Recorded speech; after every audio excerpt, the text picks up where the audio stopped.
तरीका से आप खींचेंगे तो सोना का एक चमकता हुआ जो है स्वर्ण रंग का उन पर लिखा हो, तो समझिए कि सही में पैर पत्थर को भी तराश करके बना दिया गया। तो इस समय ये भगवान एक ऐसे भगवान हैं जिनको 6 महीना में भोग नहीं लगा जाए तो कुछ होने वाला नहीं है।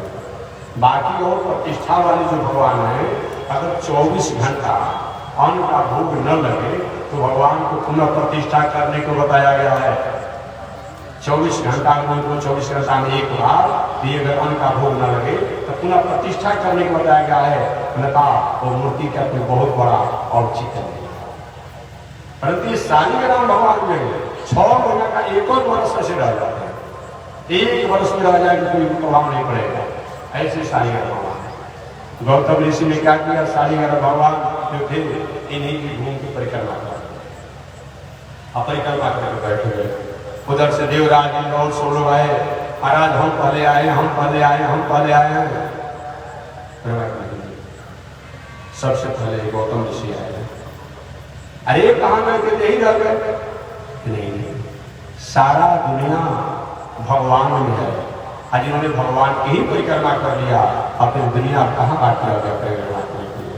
वही समझ गए ब्रह्मा जी के गौतम ऋषि जो है मेरी बेटी के योग्य वर है। और वही ब्रह्मा जी ने अपनी बेटी अहल्या का विवाह गौतम ऋषि के साथ कर दिया। देवराज ने मन में ठान लिया, भले अहल्या का विवाह गौतम ऋषि के साथ हो गया है, लेकिन अहल्या को मैं प्राप्त करने का जो साहस, वही देवराज इंद्र ने एक बार कथा आप जानते होंगे, यही बक्सर के बगल में जो अहिरौली है, वो तो गौतम आश्रम था ना, बाद में अहिरौली अभी लिखा जा रहा है, वो गौतम आश्रम था जहाँ गौतम ऋषि अपनी पत्नी अहल्या के साथ तपस्या साधना में रहते थे, बक्सर के पास में ही।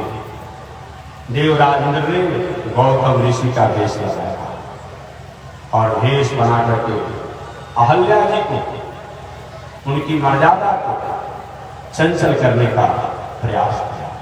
ये नहीं कहा जा सकता है कि अहल्या जी ने देवराज इंद्र को नहीं पहचाना, ऐसा नहीं कहा जा सकता। वाल्मीकि रामायण में स्पष्ट लिखा हुआ है, अहल्या ने देवराज इंद्र को पहचान गई, लेकिन देवराज इंद्र की सौंदर्य को देख करके अहल्या जी कुछ समय के लिए स्तब्ध हो गए। इधर गौतम ऋषि आया, अरे मैं स्वयं गौतम, ये दूसरा कहां से आ गया गौतम बन करके, पहचान गए इंद्र तुम्हारी बुद्धि ओछ है, हो देवताओं के मालिक हो, स्वर्ग के मालिक हो, ऊंच निवास नीच करतूती, तुम्हारा निवास ऊंचा है लेकिन करतूती अच्छी नहीं है, तो जाओ मैं तुम्हें साफ देता हूं कि तुमने मेरी पत्नी अहल्या की मर्यादा को चंचल करने का जो साहस किया, तुम्हारे शरीर में 1000 छेद हो गया। वही देवराज इंद्र के शरीर में 1000 छेद हो गया और ब्रह्म हत्या के दोष लग गया। ब्रह्म हत्या माने तो ब्राह्मण की हत्या करने से ब्रह्म हत्या नहीं होता है, याद रखिएगा। कोई बालक छोटा हो, अनाथ बालक हो, कोई असहाय नारी हो, असहाय महिला हो, असहाय स्त्री हो, अगर उसको हमारी सामर्थ्य है, उनका हम सहायता नहीं करते हैं, हमारे पास धन हो, हम धन द्वारा किसी समाज का सहयोग नहीं कर रहे हैं, हमारे पास पद हो, विद्या हो, संस्कार हो, उसके द्वारा समाज का अगर हम मंगल नहीं करते हैं तो अभी ब्रह्म हत्या का ही दोष है। केवल ब्रह्म हत्या में तो ब्राह्मण की हत्या कर ही देना ब्रह्म हत्या नहीं है, ये ब्रह्म हत्या का दोष है। तो जाओ, तुमने मेरी पत्नी अहल्या के साथ चंचल अपनी व्यवहार करने का जो साहस किया तो ब्रह्म हत्या का दोष लगेगा। वही इंद्र का सौंदर्य बहुत दिनों तक रुकता है। जैसे कोई व्यक्ति किसी आरोप को हो जाता है तो क्या करता है, अपना कीमती वस्तु किसी अपने मित्र के यहाँ धरोहर रख देता है और बाकी जो कुछ कारण गुना होते रहे। तो वही देवराज इंद्र ने क्या किया, अपना धर्म तत्व जो है, अपना सौंदर्य तत्व जो है वह छुपा करके धर्म तत्व धर्मराज के पास और सौंदर्य और विद्या तत्व जो है वह अश्विनी कुमार के पास रखा था। जो बाद में उसी जन से नकल और सहते हुए और उसी इंद्र के धर्म तत्वों से युधिष्ठिर जी बाद में हुए कथा किया। तो चलिए मैं प्रसंग में सुनता हूँ। ऐसे अहल्या जी प्रकट थे और अहल्या जी के प्रकट होने के बाद समय से उनका विवाह शादी हुआ। आगे ब्रह्मा जी के ही द्वारा 10 पुत्र थे। उन 10 पुत्रों में ब्रह्मा जी के मरीचि ऋषि, अत्रि ऋषि, पुलह ऋषि, कर्तु ऋषि, भृगु ऋषि, वशिष्ठ ऋषि, अंगिरा ऋषि, नारद बाबा, ये सब उसी में आते हैं।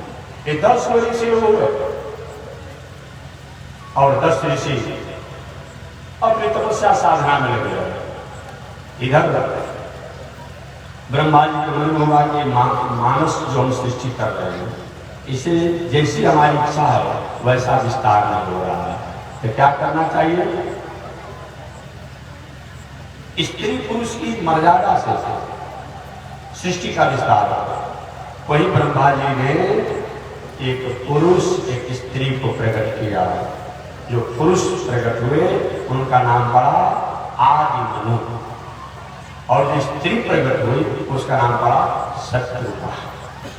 आदि मनु और शत्रुपा, वही मनु शत्रुपा ने समय पा करके 2 पुत्रों को और 3 कन्याओं को जन्म दिया। वही मनु शत्रुपा द्वारा प्रियव्रत और उतानपाद नाम के 2 पुत्र हुए और 3 कन्याएं हुई, आकृति, देवहूति, 3 कन्याएं।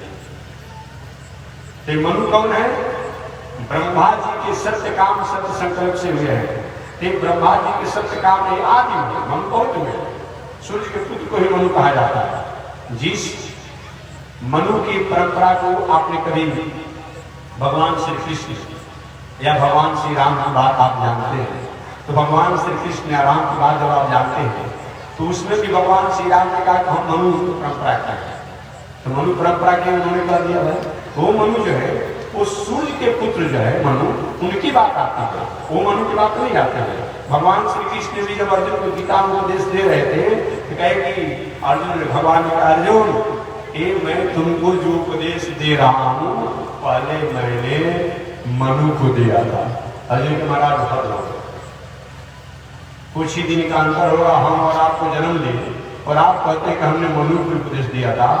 भगवान ने कहा कि अर्जुन हमारा और तुम्हारा दोनों आदमी का जन्म हमेशा होता है। अंतर इतना ही है कि तुम अपने जन्म कर्म मृत्यु को नहीं जानते हो और हम अपने जन्म कर्म को जानते हैं। अच्छा अर्जुन प्रभु आप हिंदी मनु को उपदेश दिए? हाँ। तो मैं कहना चाहता हूं कि मनु बहुत है, लेकिन सबसे प्रथम मनु जो है जो ब्रह्मा के पुत्र मनु है उन मनु का नाम क्या है? आदि मनु और शत्रुपा। तो प्रियव्रत और उतानपाद इनकी 3 कन्याएं हुई, आकृति, देवहूति और प्रसूति, 3 कन्या। आकृति का विवाह रुचि नाम के प्रजापति के साथ किया गया। जो भी प्रजापति, रुचि नाम के प्रजापति। देवहूति का विवाह वही कर्दम ऋषि के साथ किया गया। जिन देवहूति और कर्दम ऋषि इन दोनों की मर्यादा से पहले कर्दम ऋषि विवाह नहीं करना चाहते थे। कर्दम ऋषि विवाह नहीं करना चाहते थे कि कौन फंसने जाए झंझट में। एक दिन भगवान कर्दम ऋषि के पास आए कि क्या विवाह क्यों नहीं करते हैं? मैंने आपके लिए सुंदर पत्नी को ढूंढ दिया। ऋषि प्रभु हमारा विवाह और हमारे विवाह की पत्नी को आपने तय कर दिया है। हाँ, इसमें आपको क्या मिलेगा? मैं विवाह नहीं करूंगा, मैं विवाह नहीं करूंगा। भगवान ने कहा कर्दम आप विवाह क्यों नहीं करना चाहते? एक मैं साधना करूंगा, मैं साधना तपस्या करूंगा और प्रभु आप में आपके प्रेम को, आपके आनंद को, आपके तत्व को प्राप्त करूंगा। भगवान ने कहा वह तत्व वो अप्रिय, अगर मैं आपका बेटा बनकर के आ जाऊंगा तो विवाह कर दूंगा। इस आपकी प्राप्ति के लिए विवाह नहीं करना चाहते हैं और वही अगर आप हमारा बेटा बनकर आने वाले हैं तब तो विवाह करेंगे। वही भगवान के कहने पर कर्दम ऋषि का सुनो, ये पृथ्वी का सम्राट, प्रथम सम्राट वही मनु जी महाराज, वही मनु जी पृथ्वी का प्रथम सम्राट है। और प्रथम रानी शत्रुपा था। पृथ्वी का सम्राट मनु जी आएंगे और अपनी दूसरी बेटी देवहूति का विवाह आपके साथ करेंगे, आप सहज संस्कार कर लीजिएगा। वही हुआ, मनु जी आए, अरे भगवान ने जाकर मनुष्य का मैंने अपनी बेटी के लिए आपका बर गुण किया। ऐसा भाग किसी किसी का होगा नहीं, किसी किसी का भगवान और संतों द्वारा जो मंगल कामना ऐसा किया गया। वही मनु जी अपनी लाडली बेटी देवहूति को लेकर के आए गए, महाराज मेरी बेटी सभी गुणों से संपन्न है। और जहां तक सुंदरता की बात है, जहां तक सुंदरता की बात है, मनु जी ने कहा मेरी बेटी एक बार अपनी अटारी पर बैठी थी। अटारी समझते हैं आप लोग, जो छत के आगे जो होता है वो क्या कहा जाता है? आगे जो छत के आगे जो होता है बरौंदा है, कहा जाता है। अटारी पर बैठे थे और उस समय ऊपरी चढ़ बसों आकाश मार्ग से जा रहे थे और अचानक मेरी बेटी की सौंदर्य को देख करके मूर्छित होकर गिर गई। महाराज आप विवाह कीजिए, मेरी बेटी आपका अनुकूल रहेगी। भगवान पहले बता ही चुके थे कर्दम ऋषि से कि मुझे विवाह करने की इच्छा तो नहीं है, लेकिन ऐसा जोगीन है तो मैं निश्चित रूप से विवाह करूंगा। एक मेरा शर्त रहेगा। बोलिए क्या शर्त रहेगा? कर्दम ऋषि एक मेरा शर्त रहेगा, एक ही मेरा बेटा हो जाएगा, हालांकि संतानें कहेंगे, एक मेरा पुत्र हो जाएगा, मैं साधु हो जाऊंगा, बाबा हो जाऊंगा। मंजूर हो तो अपने बेटी का विवाह हमसे कर सकते हैं, नहीं मंजूर तो आप अपना काम कीजिए, मैं अपना काम। ठीक है महाराज, मंजूर है। वही मनु जी अपनी लाडली दूसरी बेटी देवहूति का विवाह कर्दम ऋषि के साथ किया। देखिए विवाह एक सौदा नहीं है, आज विवाह को एक सौदा बना दिया गया है। अब कोई पढ़ा लिखा के इंजीनियर लड़का को बना दिया तो सौदा हो रहा है। कभी कभी आप लोग एक घोड़ा के बाजार में गए होंगे, जहाँ घोड़ा बेचा जाता होगा, गए होंगे तो सुने होंगे घोड़ा के हाथी के ये में ढेर चलता था। तो बैल भैंस इसमें से कम चलता, लेकिन जो हाथी घोड़ा का जो बाजार होता उसमें खुला दाम की बात नहीं होता, अंगुली पर या किसी इकड़ा में तो सब होता, इतना इतना इतना उसमें आज नहीं चल रहा। अब लड़का इंजीनियर बन गया, डॉक्टर बन गया तो क्या हो रहा,